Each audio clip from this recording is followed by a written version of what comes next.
If you can't square this club face down at impact, you're never going to be as good a golfer as you want to be.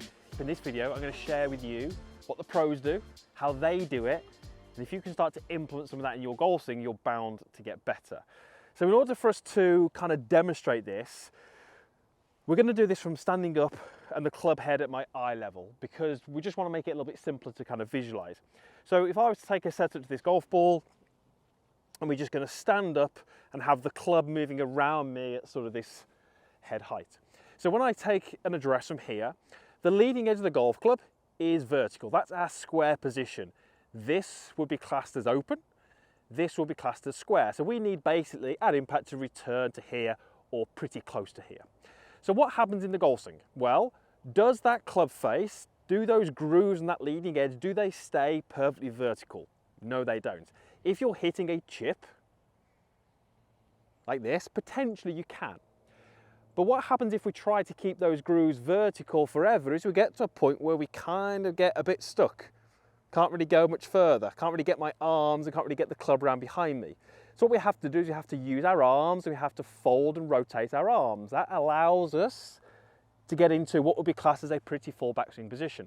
But have a look at the club face now. Those grooves, that leading edge is now perfectly horizontal with the ground. That's what happens in every golf swing. Now some golfers will open the club face a little more, a little less. We can't get away from the fact that it will open. So a golf swing is you set up with the face hopefully pretty square, pointing at your target. In the backswing, the club face will rotate and open by 90 degrees. In the downswing, it has got to close by 90 degrees. That's how you square the face. And then post impact, it will close even further. So the club face relative to your swing is opening and closing. Has to. If you try to stop that happening, you're going to be a very poor golfer who doesn't hit the ball very far. So if that's something that's happening, how do we make sure we do it correctly on the way down? Well, here's what the pros will do. They will, in the backswing, open the club face by 90 degrees. As you can see there, grooves or leading edge about horizontal. In the downswing, by roughly, and I'm saying roughly halfway down in the downswing, so we'll call that here, have a look at those grooves. Are they horizontal to the ground? No. Halfway into the downswing, they have already started to square the club face. It's not square. You can see those grooves are not vertical, but they're certainly not laid back on this horizontal angle. They are somewhere in between. A pro realizes, or maybe more subconsciously, they understand that they had better start closing that club face pretty quickly from the top. So they get to about here, a little bit of the work is already done, and as they continue, they do a little bit more of the work, and they get to a position where the hands are forward, they've got some shaft lean, the leading edge is back to square. What do amateurs do? Let's say you're really struggling, you spray it left and you spray it right. What do you do? Well, the chances are, what you will do is you will also open the club face by 90 degrees. But the chances are, as you start down, you might open it even more.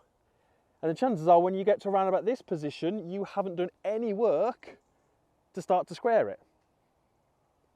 Now you're really struggling. This ball's going to go way off the planet on the right because the club face is probably way too open relative to where it needs to be. What do you do then? You stall the body. You flick at it, you try and do all the things that you need to do to try and quickly shut that club face by maybe 100, 110 degrees in, 2 to 3 feet and milliseconds.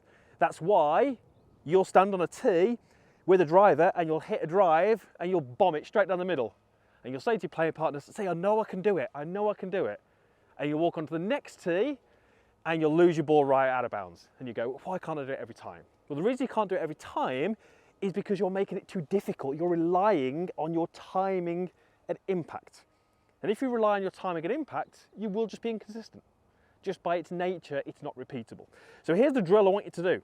Take a setup, stand up, grooves nice and vertical, swing back naturally. The club will open. You won't be able to see it. But as you start down, already I'm starting to close that club face. You can see that I'm starting to apply a twist. So the toe is starting to move up higher than the heel. starting to rain, I don't know if you can see that. We're going to push through because this is important. The toe is going above the heel, starting to square the face. How am I doing that? I'm applying a twist to the handle with my hands.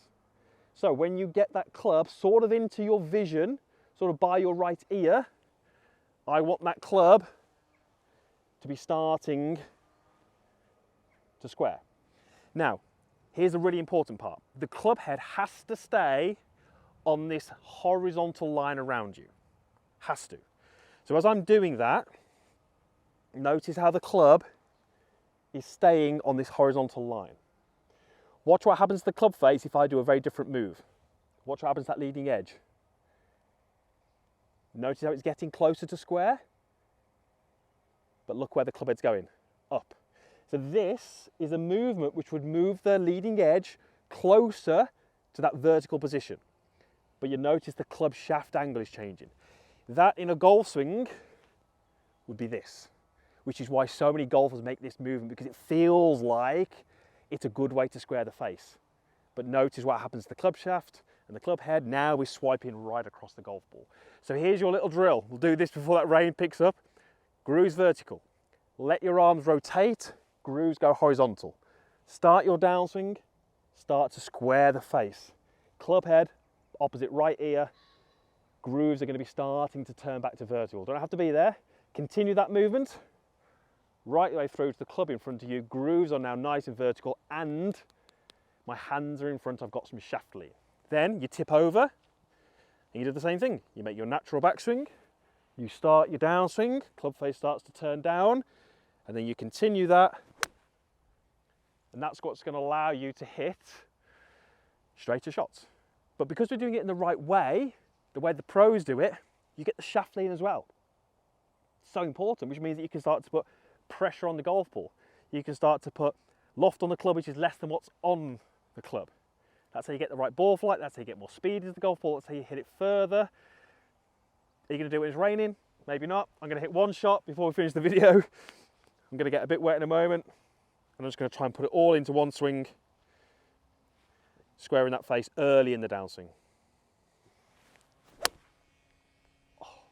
A little thin, but I'm going to blame the rain. Right, square the face earlier. It's massively going to help you. That's what the pros do.